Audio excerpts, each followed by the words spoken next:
ബേപ്പൂർ സുൽത്താൻ എന്ന അപരനാമത്തിൽ അറിയപ്പെട്ട സാഹിത്യകാരനാര്?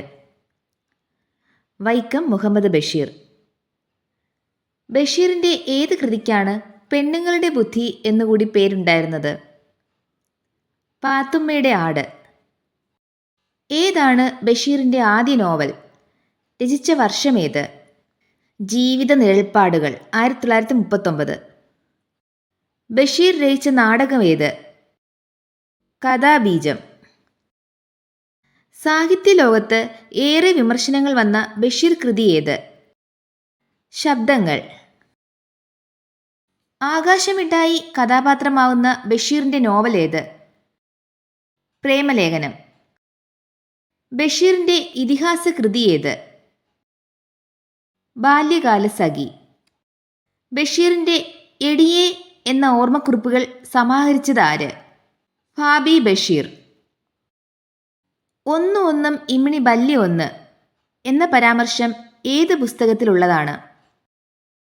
ബാല്യകാലസഖി. ജീവിതത്തിൽ നിന്നും പറിച്ചു ചീന്തിയ ഒരു ഏടാണിത്, വാക്കുകളിൽ ചോര പുരണ്ടിരിക്കുന്നു എന്ന് MB പോൾ വിശേഷിപ്പിച്ച ബഷീറിൻ്റെ പുസ്തകമേത്? ബാല്യകാലസഖി. നാരായണി ഏത് ബഷീർ കൃതിയിലെ കഥാപാത്രമാണ്? മതിലുകൾ. ബഷീറിൻ്റെ ലോകം എന്ന പുസ്തകത്തിൻ്റെ എഡിറ്റർ ആര്?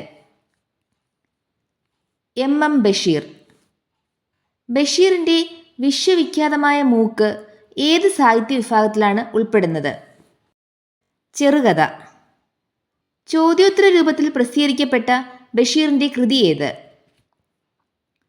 നേരും നുണയും.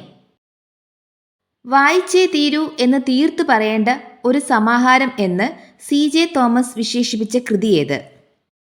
വിഡ്ഢികളുടെ സ്വർഗം. സുഹറയും മജീദും കഥാപാത്രങ്ങളായ ബഷീറിൻ്റെ നോവൽ ഏത്? ബാല്യകാലസഖി. ബഷീറിൻ്റെ നീലവെളിച്ചം എന്ന കഥ ഏത് പേരിലാണ് സിനിമയാക്കിയത്? ഭാർഗവീ നിലയം.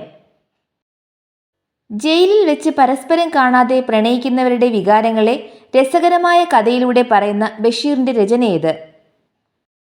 മതിലുകൾ. സർ CP രാമസ്വാമി അയ്യർ നിരോധിച്ച ബഷീറിൻ്റെ നാടകം?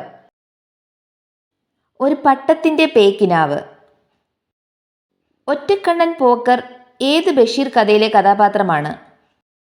മുച്ചീട്ട് കളിക്കാരൻ്റെ മകൾ.